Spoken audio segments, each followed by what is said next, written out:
Welcome to प्रारंभ SSC. आज हम देखने वाले हैं परसेंटेज के बारे में और इसके कुछ टाइप के क्वेश्चन हैं जो हम देखेंगे उसको कैसे सॉल्व करना है। सबसे पहले हम परसेंटेज के बारे में थोड़ा सा इंट्रोडक्शन ले लेते हैं। परसेंटेज क्या है और इसके अंदर कुछ फॉर्मूले भी दे रखे हैं जो कि क्वेश्चन में अगर हमें पता है तो क्वेश्चन हम जल्दी से कर लेंगे। सबसे पहले इसका मीनिंग देखते हैं। परसेंटेज का मतलब होता है कि आउट ऑफ 100 कोई भी चीज़ है, अगर हम इसको 100 से डिवाइड करते हैं जो भी उसका आंसर आता है उसको हम परसेंट बोलते हैं। एग्जाम्पल में अगर हमें लिखा हुआ है 35%, इसका मतलब है कि हम 35 को अपॉन में 100 करेंगे और इससे जो भी आंसर आएगा वो हमारा 35% होगा।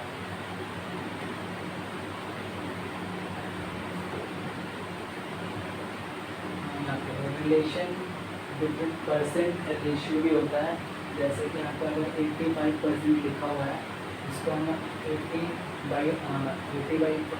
85/100 लिखेंगे और इसको हम और थोड़ा सा इसको सिंप्लीफाई करेंगे तो 70/20 आएगा। ये इसका रेशियो है। इसका मतलब हम 85% को रेशियो के फॉर्म में भी लिख सकते हैं 70/20, 70/20। 85% का मतलब 17/20 भी होता है। इन दोनों में रिलेशन इसलिए है क्योंकि दोनों की जो फॉर्म होती है वो दोनों के अंदर फ्रैक्शन आता है। परसेंटेज में भी परसेंटेज को भी हम फ्रैक्शन में लिखते हैं और रेशियो होता है इसको भी हम फ्रैक्शन में लिखते हैं। तो दोनों में रिलेशन सेम आ जाता है, इस वजह से हम परसेंटेज को भी और रेशियो को दोनों को एक साथ रिलेट कर सकते हैं।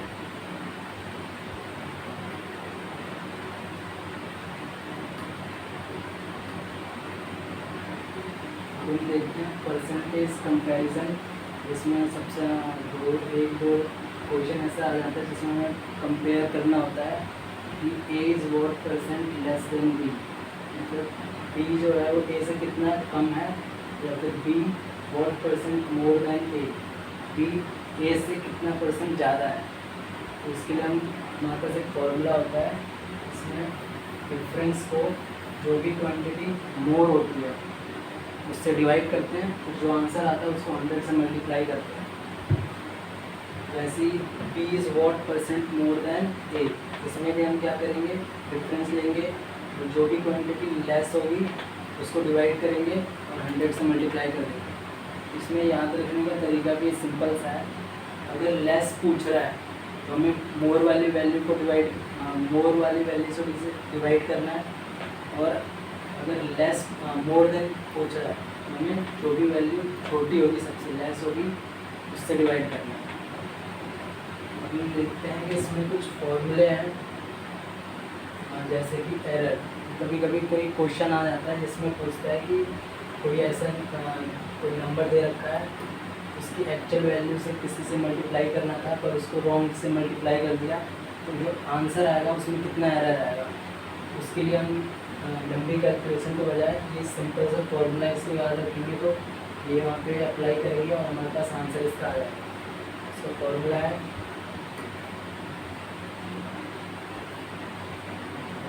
Error percentage error is equal to difference upon में करेक्ट वैल्यू इनटू में 100। करेक्ट वैल्यू का मतलब होता है एब्सोल्यूट वैल्यू। तो अगर कहीं पर क्वेश्चन में लिखा हुआ है कि इसकी करेक्ट वैल्यू ये है या फिर इसकी एब्सोल्यूट वैल्यू ये है, दोनों का मतलब सेम है। उसके बाद आता है हमारे पास नेट परसेंटेज या फिर सक्सेसिव परसेंटेज। तो इसमें हम इसका फॉर्मूला होता है जो भी परसेंटेज दे रखा है, वहाँ पे ज़रूरी नहीं है कि 2 क्वांटिटी हो, 2 से ज़्यादा क्वांटिटी भी हो सकती है, पर ये जो फॉर्मूला है सिर्फ 2 क्वांटिटी के लिए। इसमें हम करते क्या हैं, जो भी परसेंटेज दे रखा होता है और ये दूसरी वैल्यू, तो ये 2 क्वांटिटी है उसकी वैल्यू में जो भी परसेंटेज अगर ज़्यादा हो रहा है हम प्लस लगाते हैं, अगर वो परसेंटेज से डिक्रीज़ कर रहा है तो हम माइनस लगाते हैं। सेम इसके साथ भी करेंगे और यहाँ पे भी प्लस माइनस इन दोनों के रिस्पेक्ट में देखेंगे कि प्लस आएगा कि माइनस आएगा। ये हम क्वेश्चन में देखेंगे तो हमें और अच्छे से समझ में आएगा।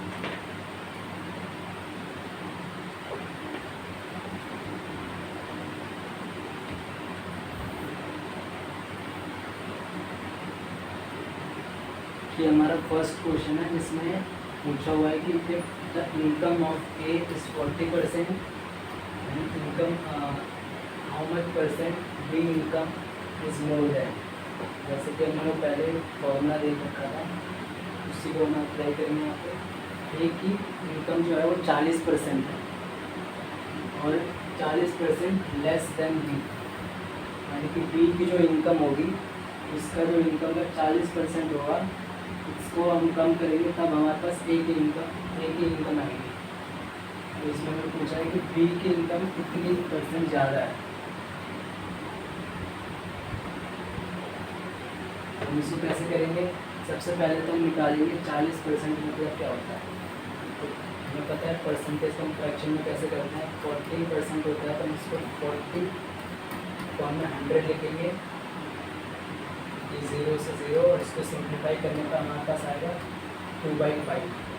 अब जो 2/5 है, कि जो इनकम ऑफ ये जो परसेंटेज हमारे पास दे रखा है वो ए और बी का है, इसमें अगर हम जो नीचे की वैल्यू है उसको बी की इनकम माने, देन ए की income is too less than B.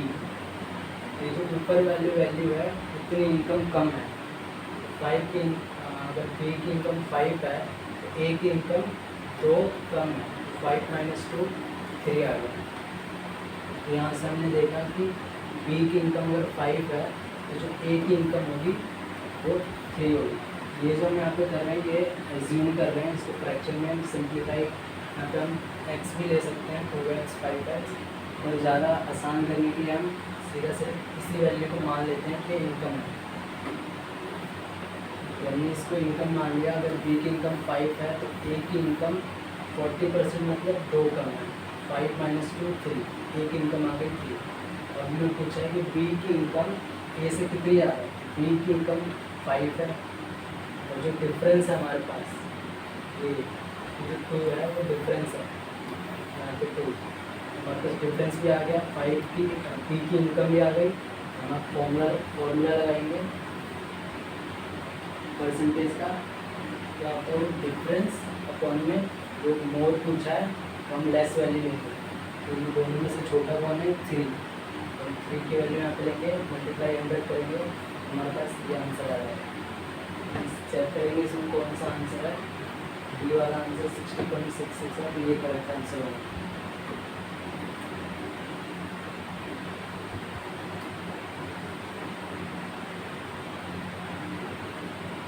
ये दूसरा टाइप का क्वेश्चन है जिसमें पूछता है कि नेट परसेंटेज और सक्सेसिव परसेंटेज चेंज बताओ।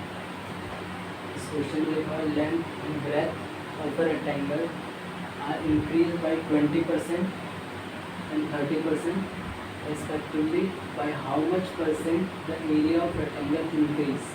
तो इसमें भी हम सीधा फॉर्मूला लगाएंगे, हमारे पास जो क्वांटिटी है वो है दो, length and breadth, length and breadth, इसको हम अगर x मान सकते हैं, इसको हम y मान सकते हैं। तो जो लेंथ है वो कितने परसेंटेज इंक्रीज हुई है 20% से, और जो ब्रेथ है वो इंक्रीज हुई है 30% से। अब यहाँ पे देखेंगे, अब हम देखेंगे कि प्लस माइनस यहाँ पे दोनों में से कौन सा लगाना है। तो जहाँ पे भी अगर इंक्रीज लिखा होता है इसका मतलब कि वहाँ पे प्लस लगाना है, जहाँ पे भी डिक्रीज लिखा हुआ है तो वहाँ पे माइनस लगाना है। तो दोनों के केस में लेंथ भी इंक्रीज हो रही है, ब्रेथ भी इंक्रीज हो रही है, तो हम दोनों में जो फॉर्मूला है वो प्लस लगाएंगे, प्लस। और जो प्लस प्लस होता है, और ये दोनों क्वांटिटी प्लस है तो यहाँ पे भी प्लस आएगा, यहाँ पे भी प्लस लगा दिया। तो वैल्यू पुट करेंगे, x की वैल्यू 20% से इंक्रीज हुई है, y की वैल्यू 30% है, तो यहाँ पे x y को दोनों मल्टीप्लाई करेंगे 20 × 30/100, और इसको सॉल्व करने के बाद जो हमारे पास आंसर आएगा वो आएगा 56%। जो आंसर इसमें से 56, ऑप्शन सी सही आंसर है।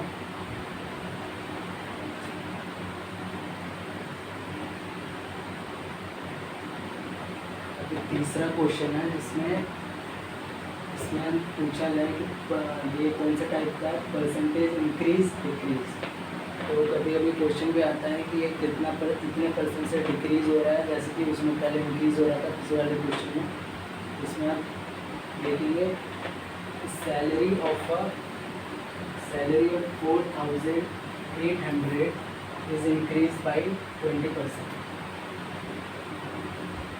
4,800 सैलरी है, इसको हम अगर 20% से बढ़ा दें और अगले साल दोबारा से बढ़ जाती है 25%, तब जो नेट सैलरी इंक्रीज है वो कितना है।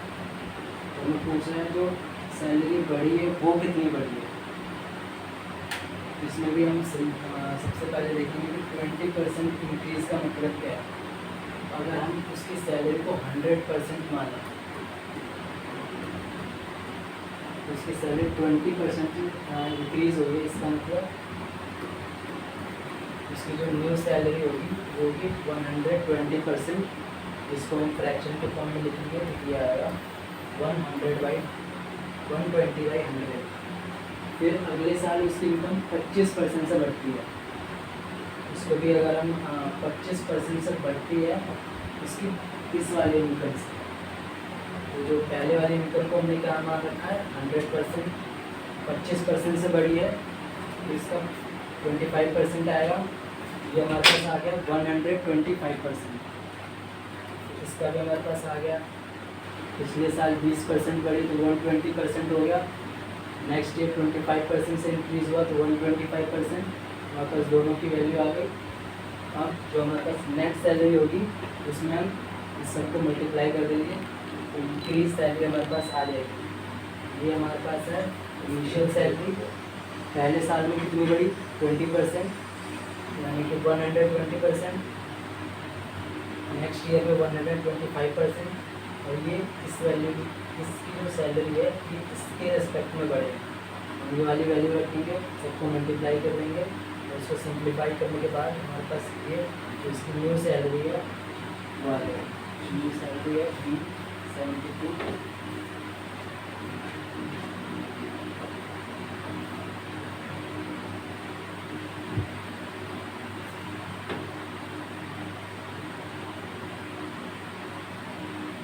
अब हमारे पास एक क्वेश्चन है, इसमें लिखा हुआ है परसेंटेज ऑफ परसेंटेज कैसे निकालना है हमें।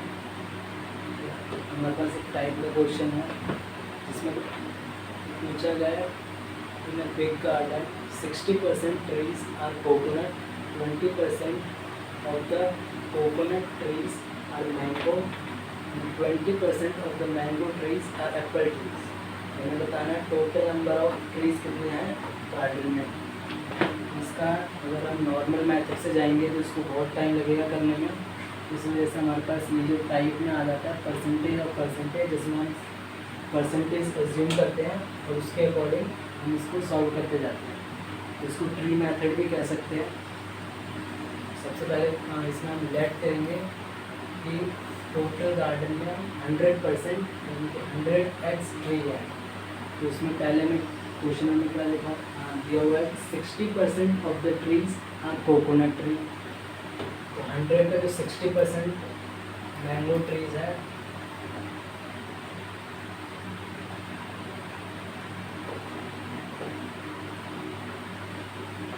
इस 100% के 60% आर मैंगो कोकोनट ट्रीज।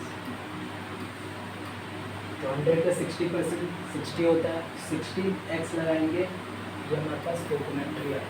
अब उसके बाद में इसने दे रखा था 25% of the number of coconut trees and mango trees. तो अब हम इसका 25% निकालेंगे तो 60 का 25% कितना होता है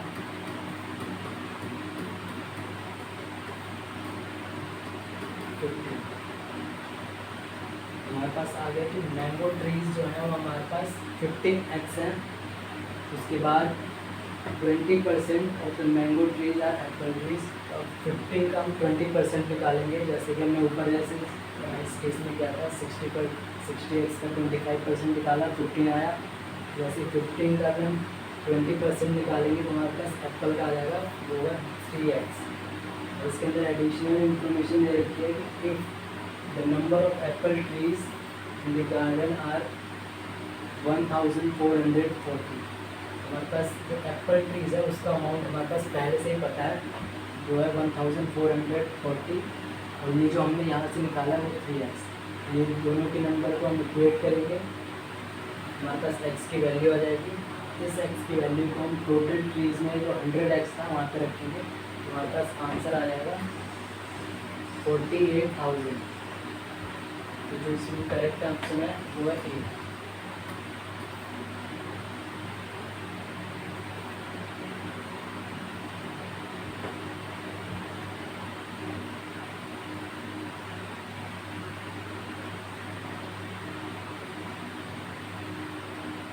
अब हमारे पास एक ये क्वेश्चन है जिसमें वेन डायग्राम हम यूज़ करेंगे और उससे एकदम से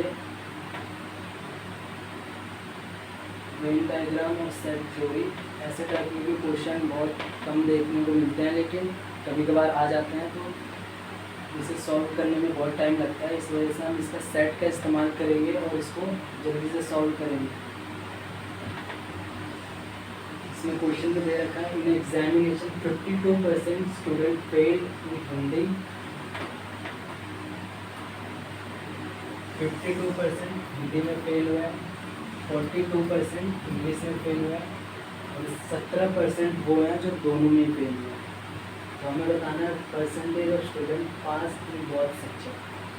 तो हमें वो परसेंट बताना है, वो बच्चे बताने हैं कितने परसेंट है जो दोनों में पास हुए हैं। तो हम इसका सबसे पहले हम एक वेन डायग्राम बनाएंगे जिसमें हमारे पास एक बना हुआ है। इसमें ये टोटल स्टूडेंट को 100% जो दिखाएंगे और ये जो हिंदी है इसमें हिंदी में 52% बच्चे हैं जिन्होंने फेल किया है। ये जो दोनों वेन डायग्राम में जो दोनों सर्कल है ये हमें फेल्ड का बता रहे हैं कि कितने बच्चे फेल हुए। जो सर्कल के अंदर हैं वो सारे बच्चे फेल हुए हैं उस सब्जेक्ट में, और ये सर्कल के बाहर जितना एरिया बचा हुआ है इस सर्कल को हटा के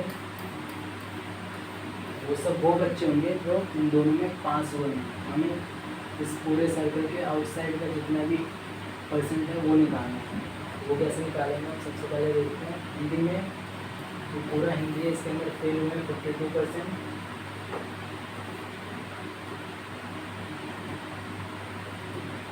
और जो इंग्लिश है उसमें फेल हुए हैं पूरे इंग्लिश में 42%, और ये जो 17% है जो इसके इंटरसेक्शन में आ रहा है ये 17% ये दोनों में फेल हुए।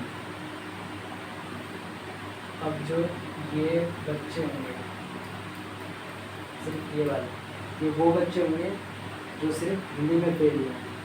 उसी तरह इधर जो वो बच्चे होंगे जो सिर्फ इंग्लिश में फेल हुए। और हमारे पास ये आ गया, ये कितने बच्चे हैं, और ये हमारे पास पता है 17% है, तो ये आ गया।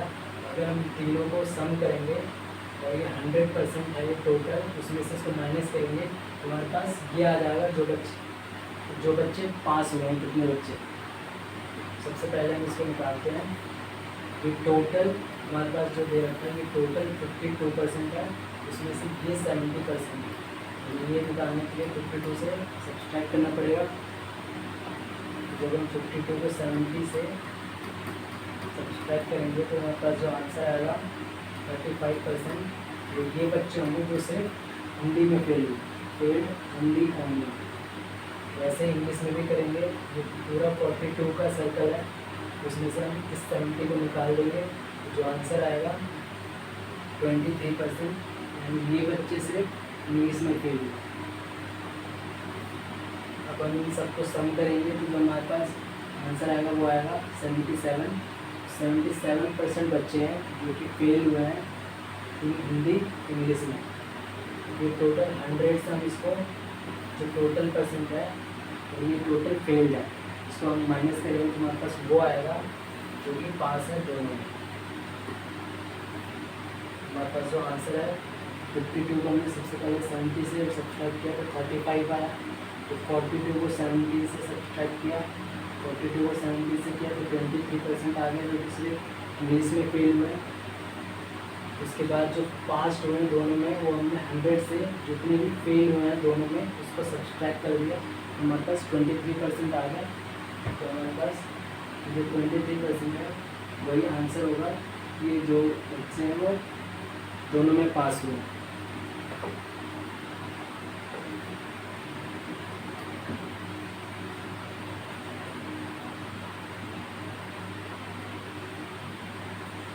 अब अब हमारे पास एक क्वेश्चन है यूनिटरी में, इसमें एक क्वेश्चन है जिसमें हम यूनिटरी मेथड का इस्तेमाल करेंगे। Unit test it is mandatory for student to get 30% marks to pass. The student has obtained 25% marks and failed by 40 marks. Find the maximum marks of the evaluation. इसलिए इसका भी simple explanation होगा। जो 5 बच्चे हुए हैं, जो पासिंग मार्क्स है वो हमारे पास 33% है, और जो मार्क्स ऑब्टेन किया है स्टूडेंट ने वो है 25%। और उसे कितने से फेल किया, फेल्ड बाई मतलब एग्जैक्ट वैल्यू बता रहे हैं कितने मार्क्स उसको और चाहिए थे। अगर इतने मार्क्स मिल जाते तो पास हो जाता या 40 मार्क्स। तो इसकी मार्क्स ऑब्टेन किए 25% और उसे फेल हुआ 40 मार्क्स से फेल हो गया। तो पास करने के लिए मेरे पास 30% है। तो हम इसको कैसे लिख सकते हैं, जो पासिंग मार्क्स है 30% वो है 25% प्लस 40, क्योंकि अगर उसके 45% से फेल हो रहा है, इसका मतलब अगर वो 25% में अगर 45% अगर इसको मिल जाते पास हो जाता, तो वही पासिंग मार्क किसके इक्वल हो जाता, 33%। हम यहाँ से हम इसको सॉल्व करेंगे, हमारे पास आएगा 35%, ये इसको इधर लेके आएंगे 35 माइनस 25%, 8% इज इक्वल टू 40। अब हमारे पास आ गया कि 8% जो मार्क्स है, 8% का मतलब है 40 मार्क्स। जो यूनिटरी मेथड लगाएंगे 8% का मतलब 40 मार्क्स है, तो 1% का मतलब कितना होगा 40/8। 40/8 ध्यान से सिंप्लीफाई हो जाएगा 5, यानी 1% का मतलब है 5 मार्क्स।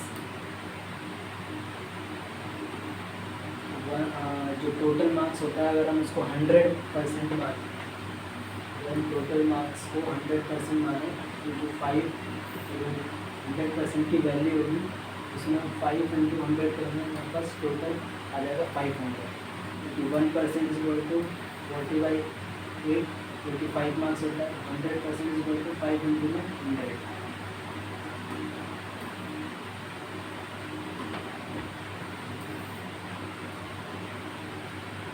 ये हमारे पास लास्ट क्वेश्चन है जिसमें लिखा हुआ एरर परसेंटेज निकालो। छोटा सा क्वेश्चन है, if student multiplied a number by 7/12 से मल्टीप्लाई करना था किसी नंबर को, उसने मल्टीप्लाई किया 7/12 से इंस्टेड ऑफ 11/16। उसे 11/16 से मल्टीप्लाई करना था और उसने 7/12 से मल्टीप्लाई किया। तो जो आंसर आएगा जो इसने 7/12 से करा, वो जो करेक्ट आंसर है उसमें कितना % का डिफरेंस है। तो इसका हम सिंपल फॉर्मूला लगाएंगे इसमें, जो कि होता है डिफरेंस अपॉन में जो एब्सोल्यूट वैल्यू है, करेक्ट वैल्यू इनटू में 100। तो जो डिफरेंस निकालने के लिए करेक्ट वैल्यू में से हम जो एरर वैल्यू है उसको सब्ट्रैक्ट करेंगे, तो जो हमारे पास आंसर आएगा वो आएगा 5। इसको सब्ट्रैक्ट करेंगे और नीचे करेक्ट वैल्यू लिखेंगे जो कि है 11/16। इसको सॉल्व करने के हमारे पास आएगा 5/33 × 100। अब इसको सॉल्व करेंगे, ये जो 5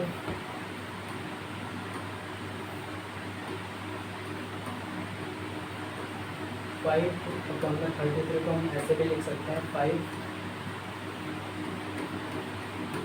3/11। इस 5/33 को हमने 5/3 इंटू में 11 को इसको सेपरेट कर दिया हमें, और इसके बाद जो हमारे पास 1/11 इंटू में 100 आया। इसका मतलब हमें पता है कितना % होता है 9.09%। हमारे पास सिंपली हमने इसको और सिंप्लीफाई कर दिया। अब हमें सिर्फ इसको 9.09 से मल्टीप्लाई करना है और हमारे पास 15.515% आया। इसका जो आंसर है हमारे पास कितने % की एरर होगी, जो करेक्ट वैल्यू होगी उससे, वो है 15.15%। ये हमारा लास्ट क्वेश्चन था। इसमें हमने बहुत सारे तो मैक्सिमम जो क्वेश्चन देखने को मिलते हैं वो सारे टाइप के कर लिए। इसके बाद इसके और भी टाइप के क्वेश्चन हैं, वो हम नेक्स्ट पार्ट में करेंगे। Thank you.